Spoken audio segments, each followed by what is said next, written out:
So if I press those buttons won't while we're regret recording, it. it'll play, right? I knew we shouldn't have moved the board over there. I knew. Dang it. Okay. I'm good. I know. You know the right buttons now? Hold on. Oh, I'm so. Hold on. Nope. Okay, hold on. Okay, I know which ones. Oh. I know which ones I want. Okay. He didn't realize that. You're now It listening. doesn't turn off. He just keeps pressing it. He's like, why isn't it turning off? And it just keeps Okay, I know it doing the turns same off noise. eventually, but... You just listened to Gene's Music Soup. Welcome to Rally Caps. It's still playing right now. You know this is the Is it intro the of the song? show now. This is it. We're doing cold opens again, and it's Gene learning how to use the Rodecaster. I cannot be trusted. I'm not an adult. Cool. Let's do it.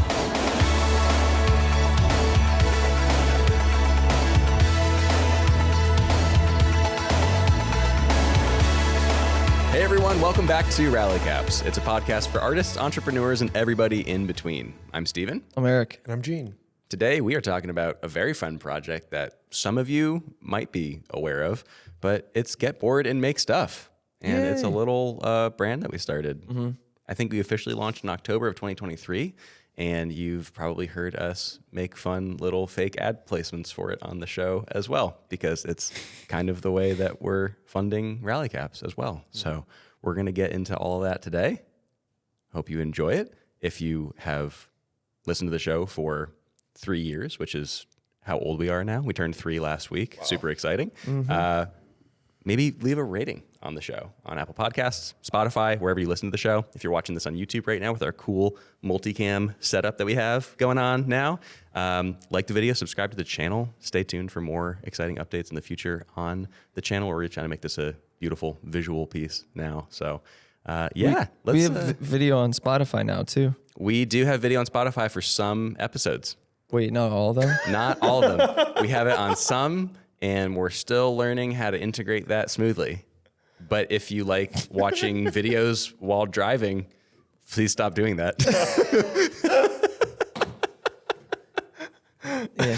Hey, and I bet right now, like 4 people just put their phones down. They're like, oh, crap. Yep. I can't Yep. keep doing Safety this. first. Yeah. No, safety first. Including Buckle up. me. Okay, so Get Bored and Make Stuff. Yeah. What is it? Why are we about it? What are we doing with it this year? Going to address all of that. But first, let's rewind 2 years. Eric, how did this start? Started with the video I made. It was a video I titled, "My Phone is Ruining My Creativity." Mm-hmm. And it was right when I got the Canon R5. And I was like, oh, I could shoot in 8K now. I don't know. And so and that was honestly kind of a catalyst of why I made it. And I was kind of geeking out about having C-Log 2 in a little compact body. I mean, insanely large video files. Massive. Yeah, that whole project was like, that whole short film was probably like 800 gigs or something stupid. Yeah.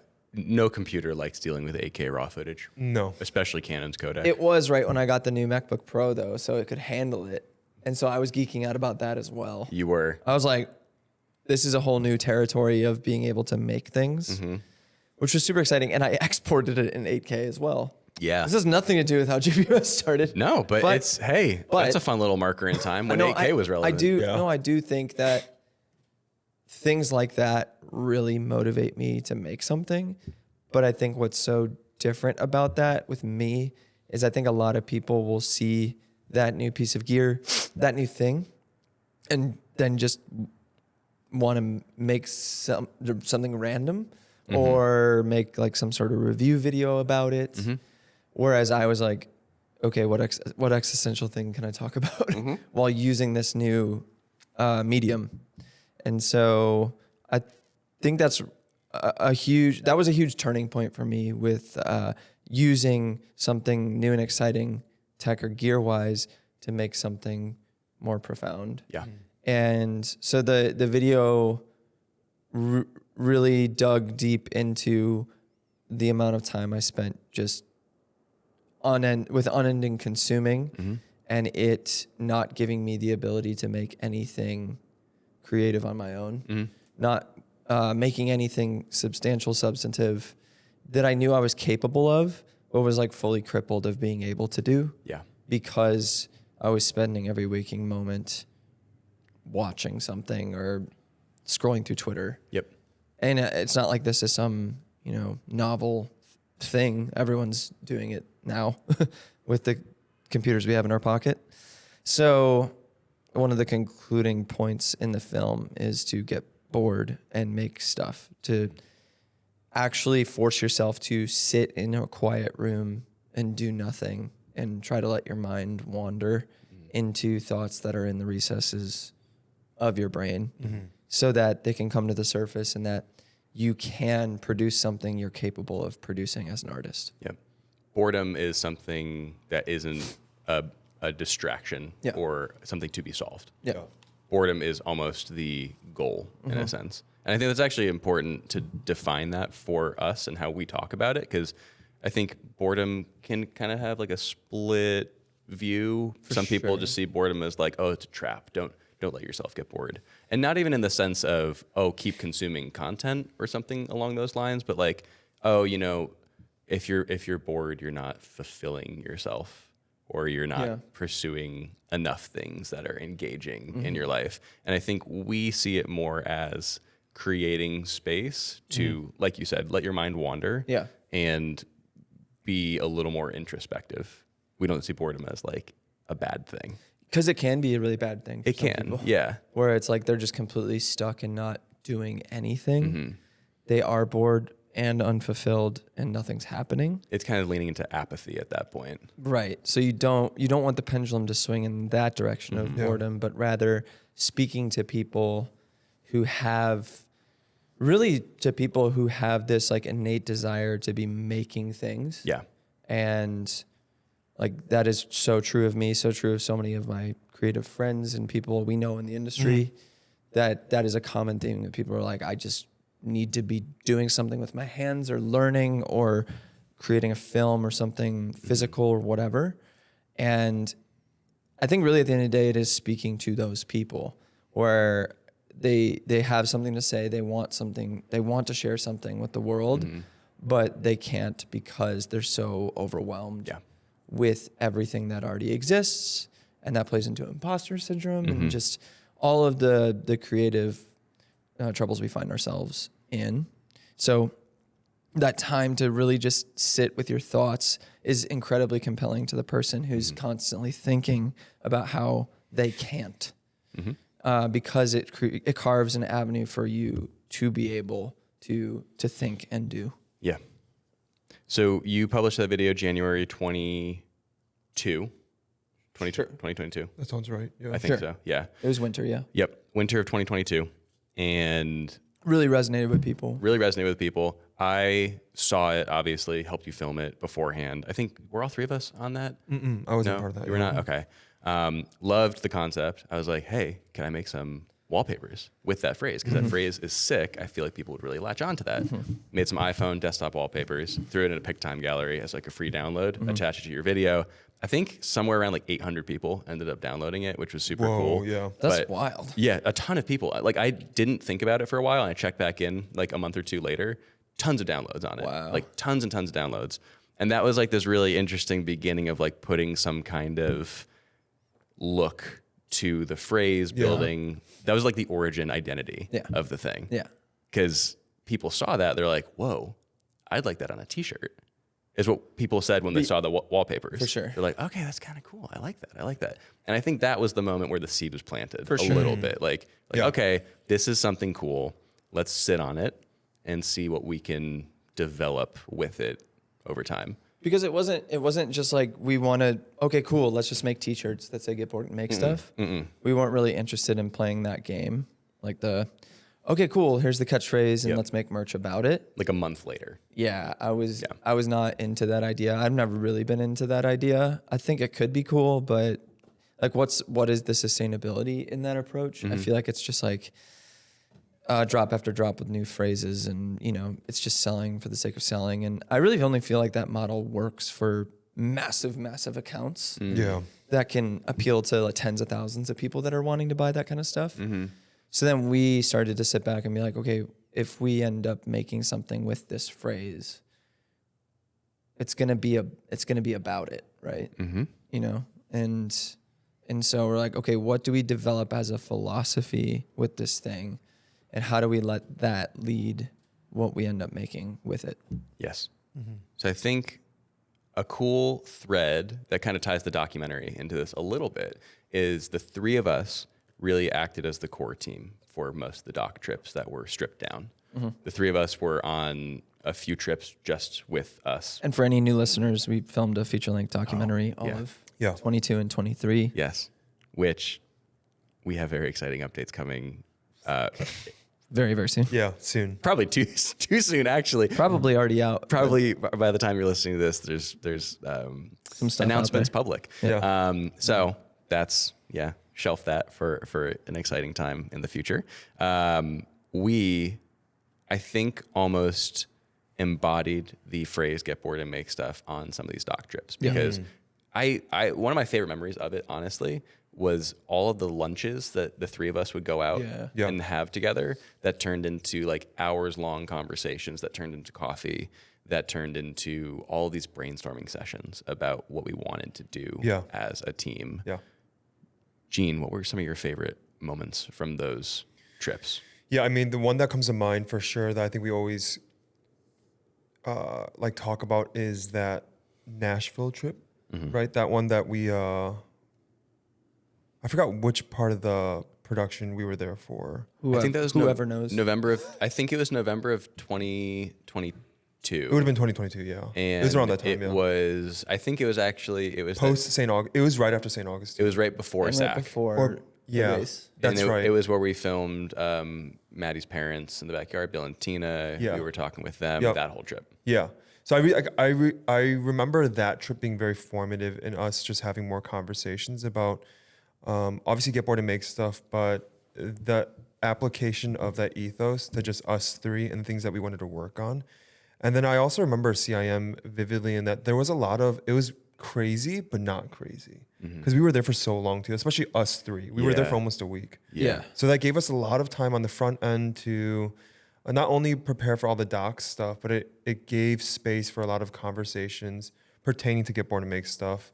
And I remember on that trip too, even when we had the Airbnb where everyone was there, our entire team, I remember like taking a couple different photo walks where some of them I didn't even take that many photos, but just there was no purpose in them. It wasn't like, oh, let's get these like awesome photos to post on Instagram. It was just us walking around and talking. Yeah. People holding coffee cups, some people bring cameras, but I think that's been a big part of our culture, not only within us three, but even when we think about like the greater part of our studio and the team for the doc, really just not everything having to be about like results and deliverables and like the next actionable step, but some of it was just slowing down, being present in those moments. And those are some of my most fond memories of the production of the doc was those little spaces of time where we weren't running around, because there was a lot of running around. Yeah. But I think that What's a running documentary? Like literally. But like I think a lot of those in between moments were the moments that were so formative and kind of bringing us to where we're at today as a group. One distinct application in that was one. I think it was May of 23, right around when we interviewed Matthias, where we filmed downtown Franklin. Oh yeah. And then Oh, that's the mellow mushroom trip. Yeah. Yeah. Yes. but the three of us were like, we weren't filming Joe's, just shooting B-roll. That's right.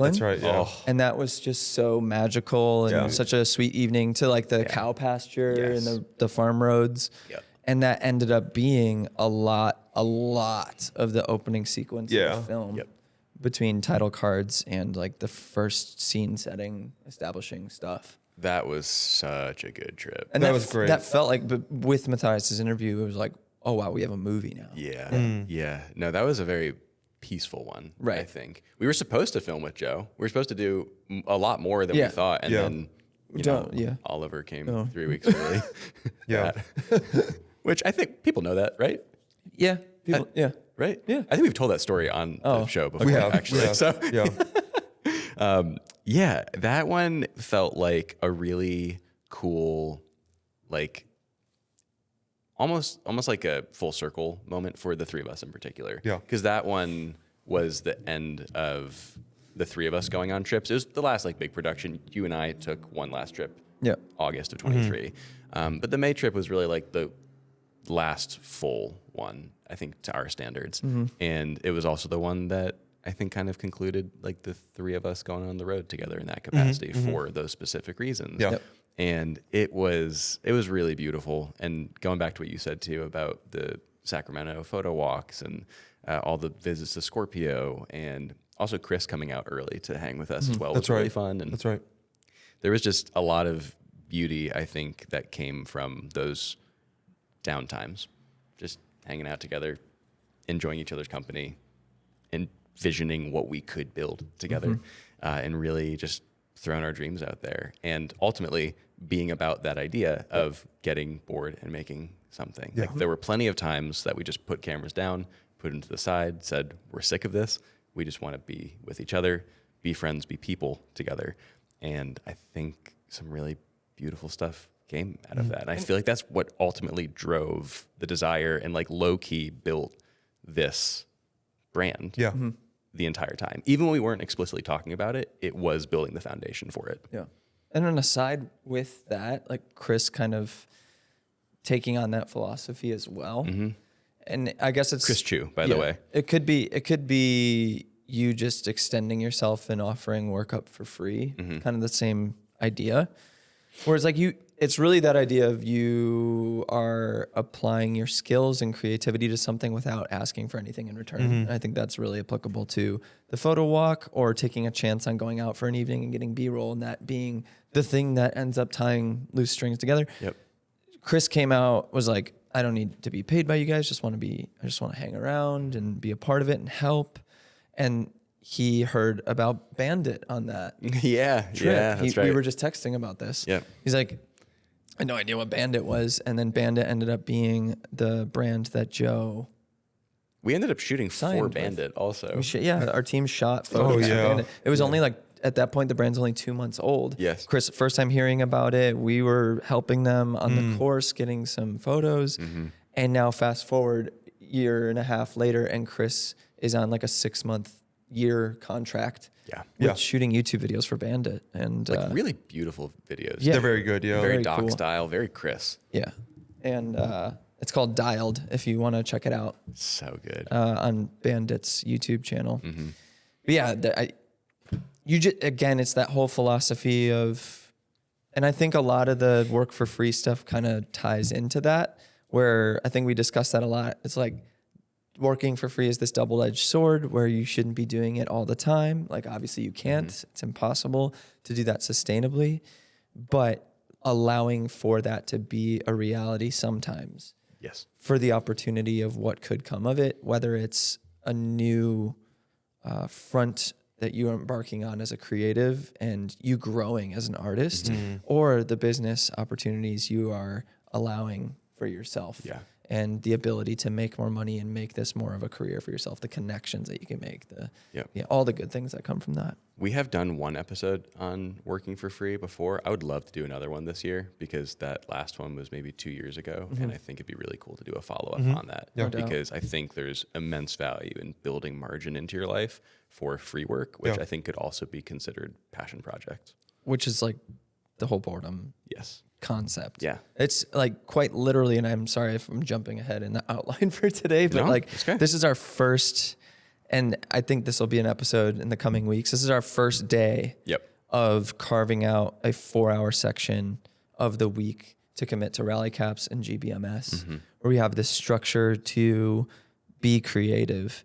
And now that a lot of our life in our studio spaces is more organized, more dialed, if you will, between the way things look, the way things are organized, put together, we're finally fleshing out all of these things that we've wanted to do with these spaces for so long.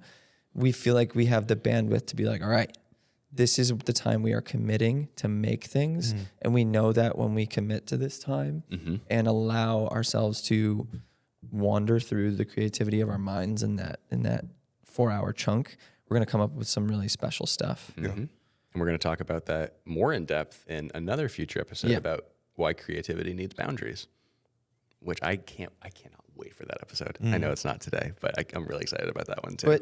But yeah, today is our first work sprint, like a proper work sprint. Yeah. Let's talk about like what the short-term vision is for GBMS, the medium vision. Well, we should probably talk about how it also got here. Yeah, what's happened thus far. Yes. Yeah. So we've gotten to the point, let's maybe just go back to, I think May 2023 was the last kind of time stamp that we gave. Nashville, great trip, super fun. That was probably the moment we were like, this needs to be a thing. Yeah. You know, we've sat on it for a little over a year. Let's actually make it a reality. So that was when the building process began, which was tedious and fulfilling and very good. For context, for anyone that is maybe interested in building something like this, you can, one, go to our website, getboredmakestuff.com, and see all this for yourself. If you are watching on YouTube, you want to listen along and see exactly what we're talking about as we're doing this. And while you're there, you can actually take 10% off your order with RallyCaps10 at checkout. That's only for RallyCaps listeners. Permanent code. Go check it out. Enjoy it. Do it. But the website is very cool. It's all built on a company called Fourth Wall. Fourth Wall is a creator-focused platform for creator merch, essentially. That's kind of the log line of them. I had no idea who they were or what they did. I assume in what was probably just a blanket marketing email, had reached out in June, got an email from them, and they're like, hey, you should create an account on Fourth Wall, sell merch. I'm like, oh, that seems super cool. Let's look into it. Turns out it is such an easy, low friction, beautiful way to create stuff for your audience. And I think that was actually the turning point for this, because that was how we wanted to start, was just creating something that had tangible assets and other types of things that we could sell, which we'll talk about in a little bit. But the method was really, I think, what was holding us back. Was like, How do we do this? How do we do this? Like there's so many options that it can be overwhelming, and that decision fatigue can totally collapse any momentum that you build. So getting that email from Fourth Wall, I was like, oh, super cool, awesome. The whole premise behind it also, if you're interested, it is a great service. It's totally free, but you also need to have certain social stats in order to apply to be on there. So they don't take anyone. You have to have certain like minimums as far as like subscribers or follower counts are concerned. They're not very high. I think most people could achieve them if you're listening to this right now and you're interested in it. But there is that kind of like prerequisite before you're able to get on board. But that also I think is kind of cool because it's, I think, low key like a motivator for people. It keeps them accountable to actually showing up to whatever their audience is and making things for them and sharing their work online. So Fourth Wall is the name of the company. That's the website builder. That's what organizes all of the designing for the shirts and all of the inventory, the drop shipping, top to bottom. It takes care of everything. Drop shipping also, just to define that, is... Actually, I'm sorry. I actually said that incorrectly. Drop shipping is different from print on demand, which is what we do. Printing on demand, I will design something. I'll throw it up on a T-shirt on our site, and then all of the fulfillment happens through Fourth Wall. We don't have to have inventory. We don't have to print anything ourselves. We don't have to send orders to anyone, package anything. We have Fourth Wall take care of all of that for us, which is incredible because building a business with inventory is extremely difficult. And that, again, just kind of takes some of the pressure off of the creator's shoulders. So everything that we sell is through them. The designs run through me, go up on the website, go through different prints, T-shirts, hoodies, whatever. I think Eric's actually wearing one of our hoodies right now. Yeah. It's got graphics on the back. Got graphics on the back. Plain black on the front. Oh boy, here we go. Yep. Oh, got the. Hold on. No, can you stay there? Oh, no. I don't know what sound he's. Oh no, what sound is it?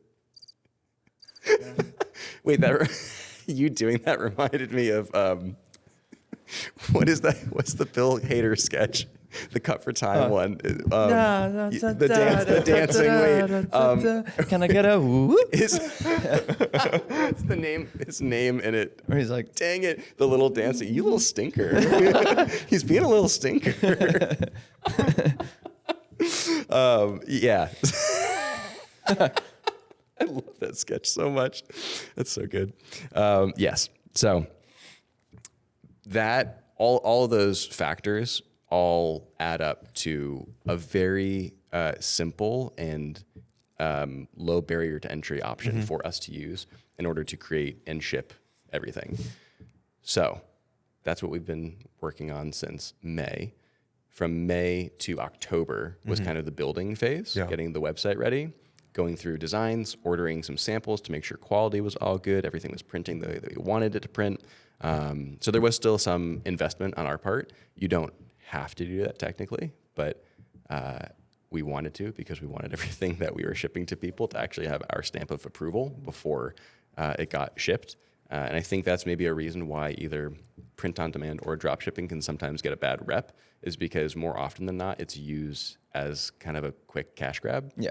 And it's easy, right? Like you can just throw up whatever you want on these different blanks that you can select from, and you can just quickly print money in that sense. And we didn't want to go about it in the same way. We wanted to actually put up, a couple $100, actually sample the things first, make sure everything looked good, felt good, the quality of everything was there before we felt comfortable releasing it to the public.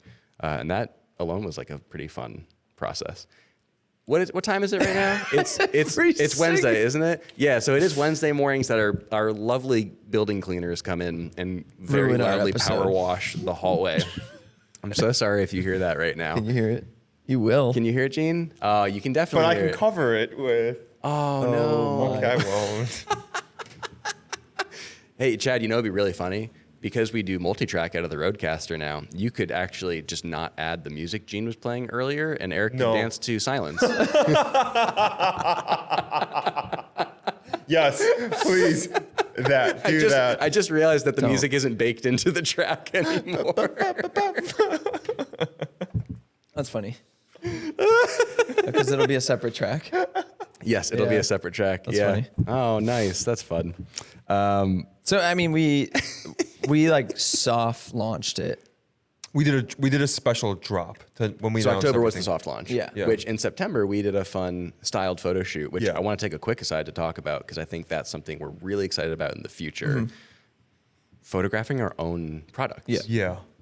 Gene, talk more about that, please. Yeah, we when you mocked up the design for the very first drop, which was also a limited run, it was 100, Yes. right? Yeah. Yep. So I think like we knew that. Oof, that's bad. That's so So like right up on our Literally door. hitting such door. a powerful clean. Oh my goodness. That's rude.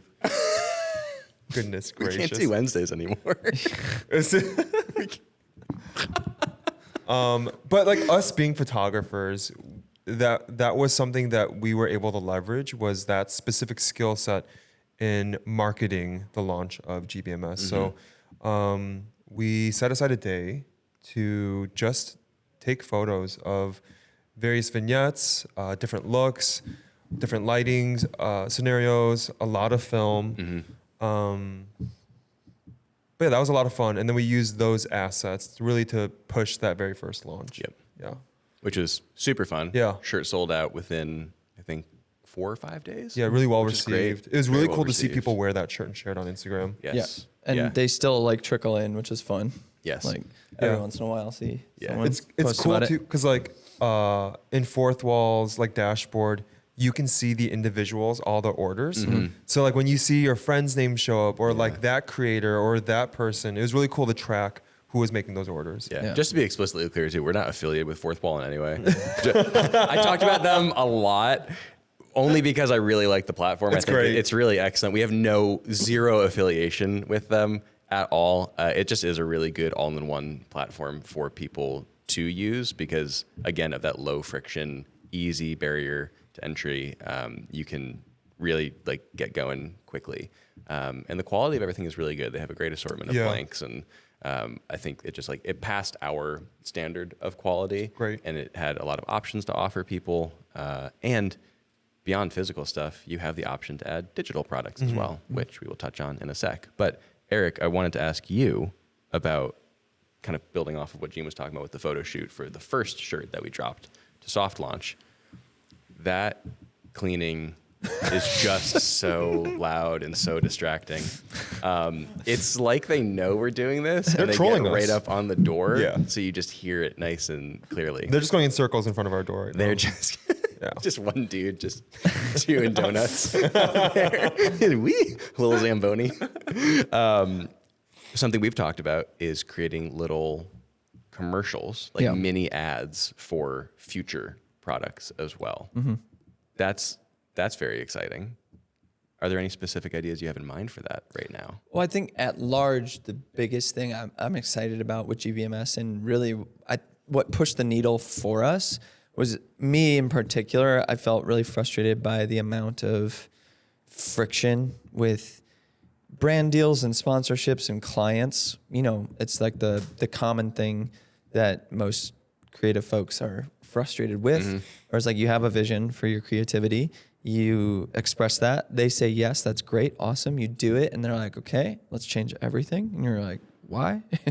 And so when you have that feeling of, I have this really good idea that's from inside me and I want to express it. And the only way to do that sustainably is to do it with another brand who's then dictating and reshaping that. It can be a really frustrating process. And so I'm like, okay, how do we, not to say that we're going to cut all brands and sponsorships and affiliations out. I have no interest in doing that entirely.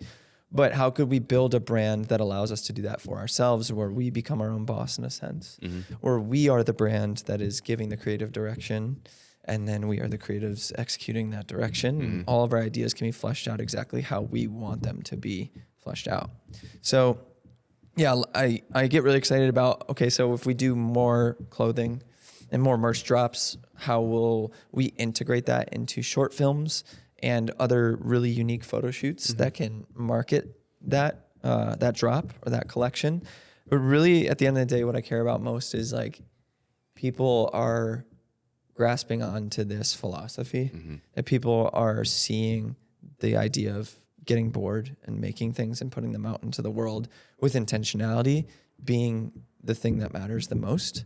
And so if we could grow a company, a brand that is doing that and helping people get out of ruts, that's really what I care about most. And obviously with any company that has a strong philosophy, there needs to be some sort of, monetary growth so that it can be sustainable for us and our time and all that good stuff. But yeah, what's so exciting is that it could like legitimately change people's lives and careers in their creativity. And so that's what gets me most excited about the campaigns we will inevitably do, because Steven's brought so much to the table with his design work in this process, with digital wallpapers and free downloads and stuff and all the designs for the merch.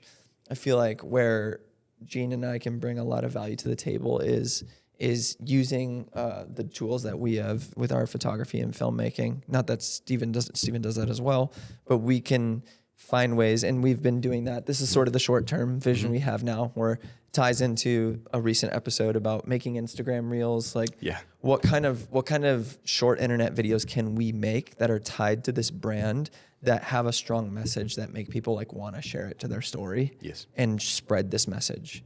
And that just kind of being the foundation and the seeds of the wildfire that we want it to be.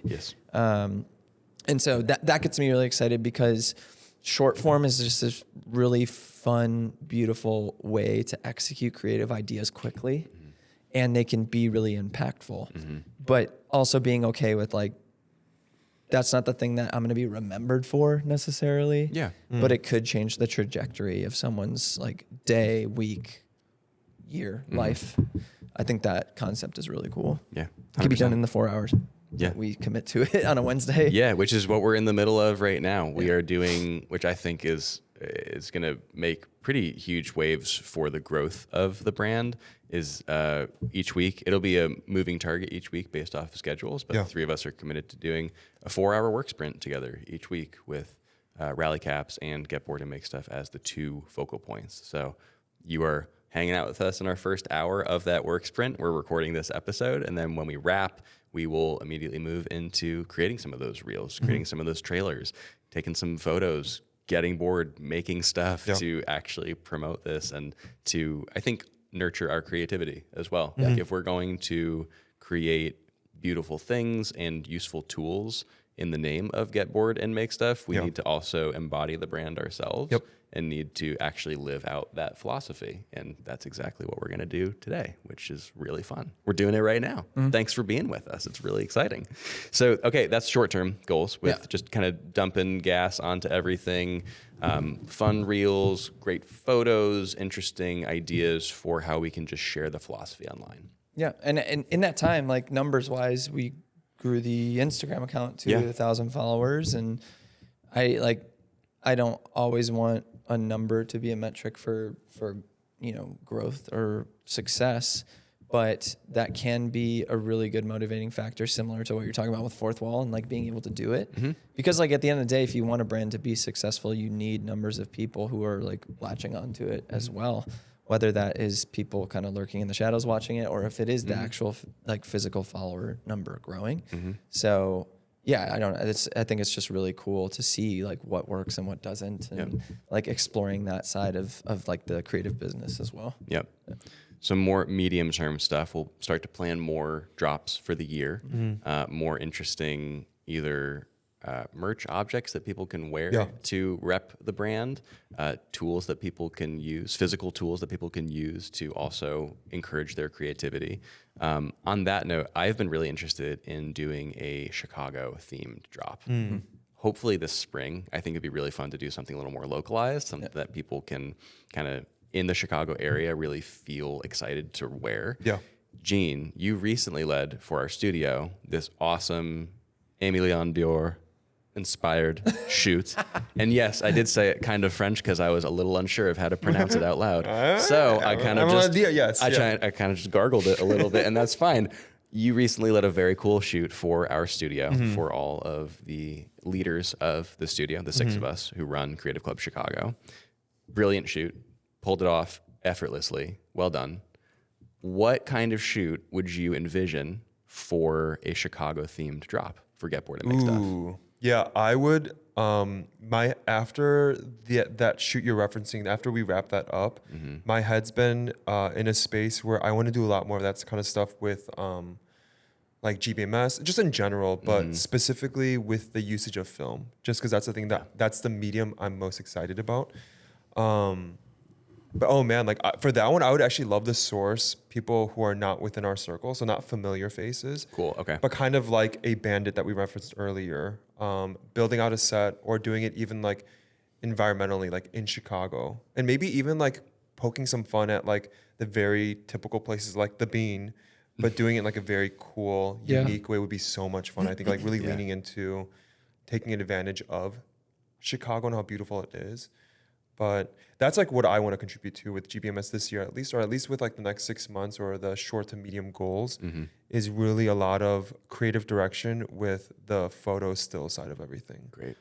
It's just because it's so much of where I'm at in my own personal life with my interests as well, whether it's like style or aesthetic, just it's what really piques my interest.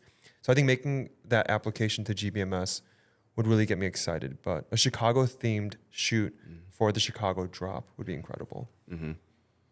Go up to like 360 Tower, get some views from up top, go to the Bean. Architectural tour on the boat, on the river. Architectural. A bunch of people watching. GBMS just like right in the middle would be really cool too. Oh, that's a great idea.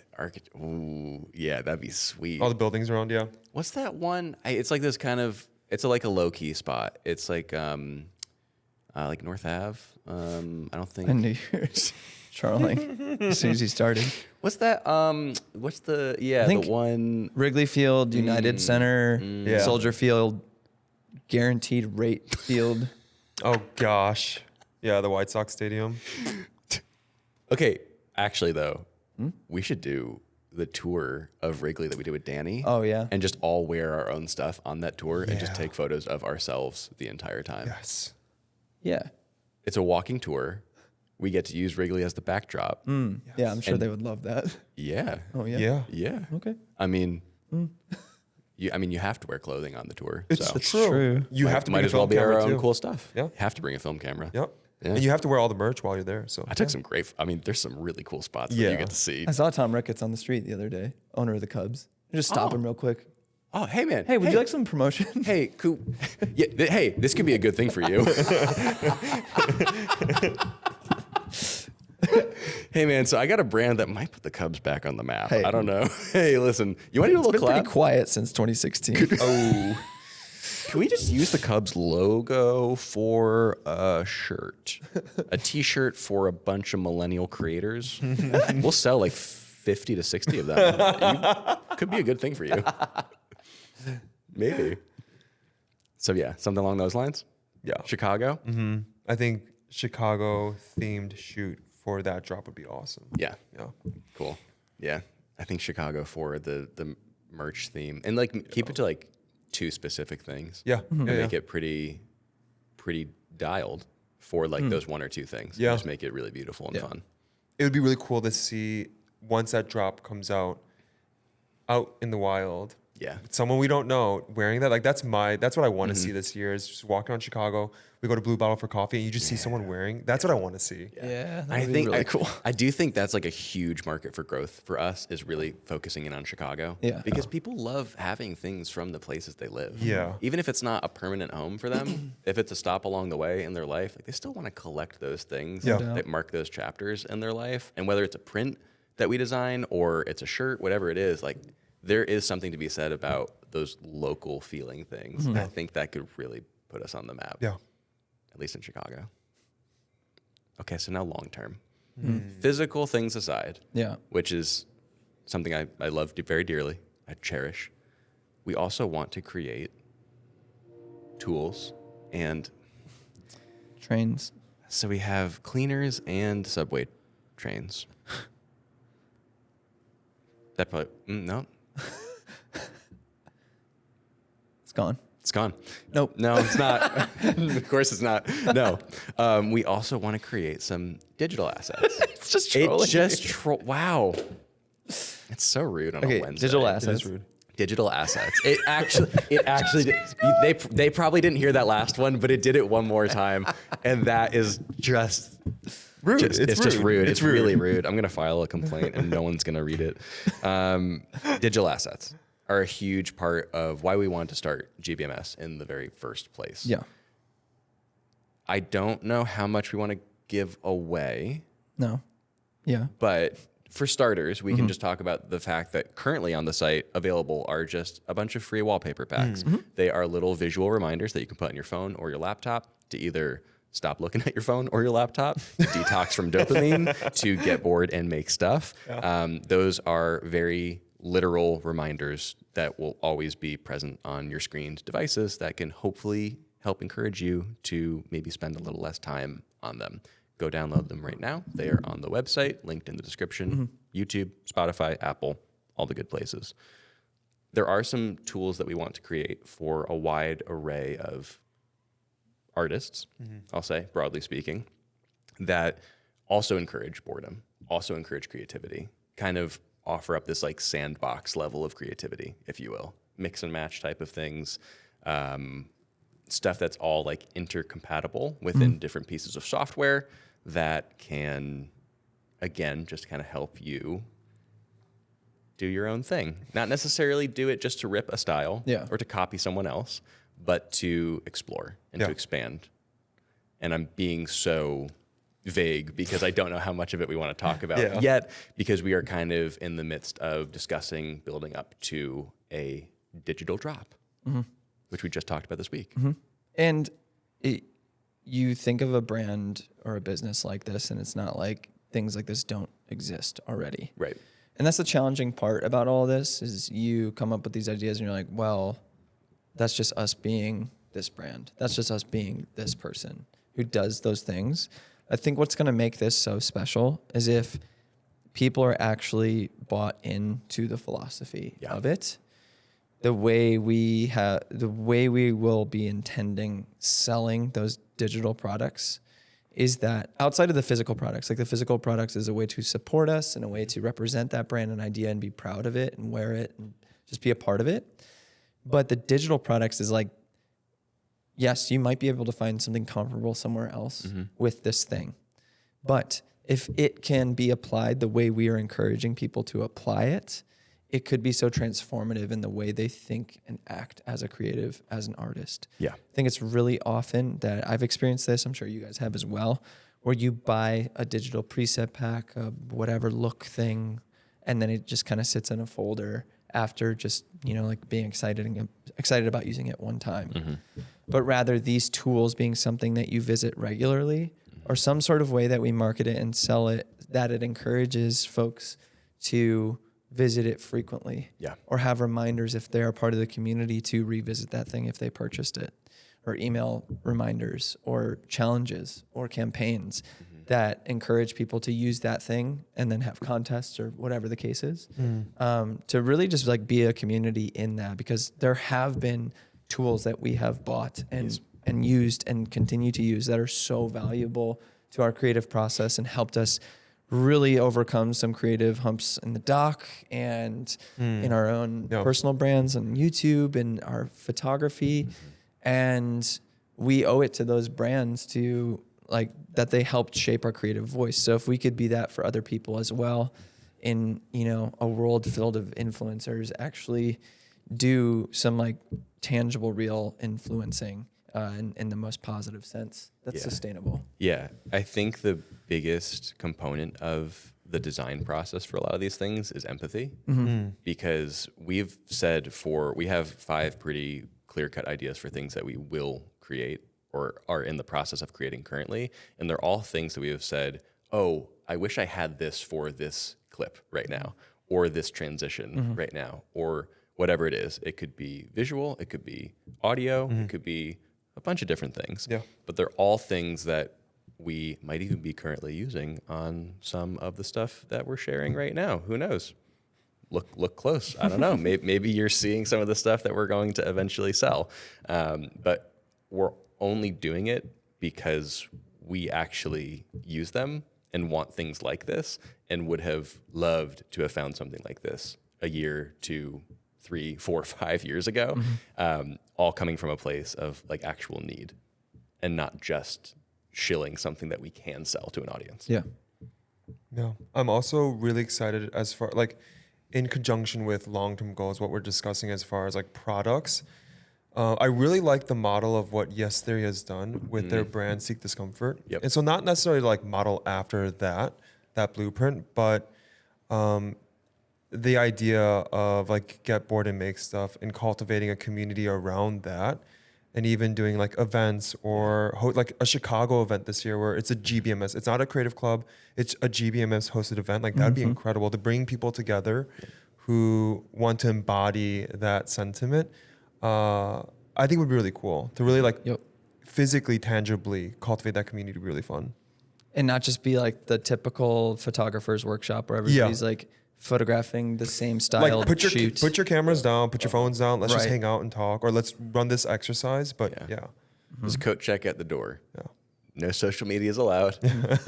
Nothing digital. You can bring your typewriter and and your cassette player. Yeah. But yeah, that plays into other like long-term vision goals where, I guess maybe we won't disclose that stuff yet. Yeah. But there's really exciting stuff happening behind the scenes, and it excites us. It could manifest into physical locations. And partnerships with large companies. If that, Who knows? Yeah.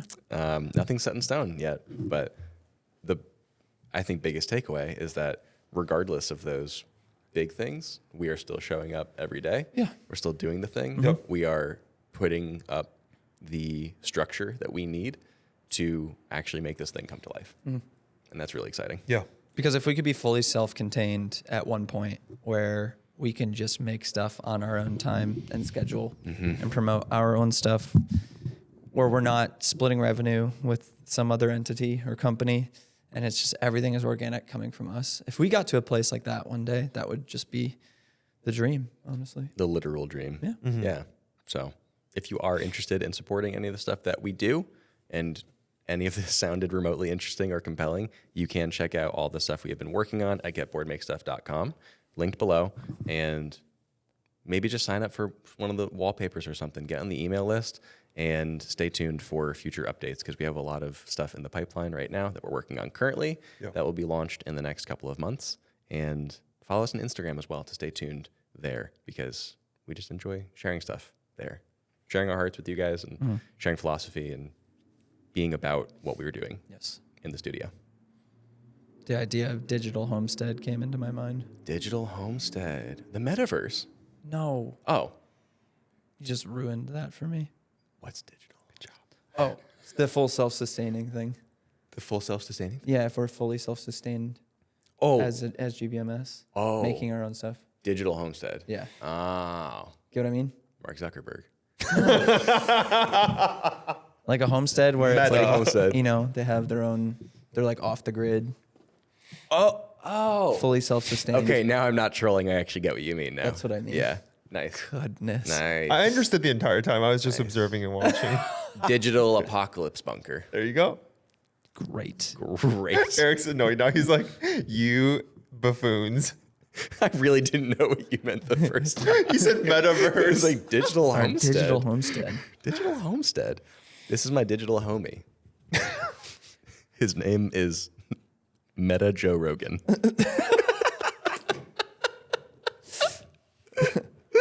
That's actually really good. Awesome. Well, thanks for watching, listening. Appreciate y'all. Get bored. Make stuff. Do you want to hit him with a sound? I do. Yeah. DJ Khaled. No. You're not going to put these in, are you? I will. Okay. Who know? I don't even know what is happening. Yeah, actually I said I will before I knew what you were. Crowd cheering. Crowd cheering. Oh, cool. Can you actually narrate the sounds that you're this is good. Can you no. Yeah, okay, good. Awesome. Perfect. Next one. Perfect.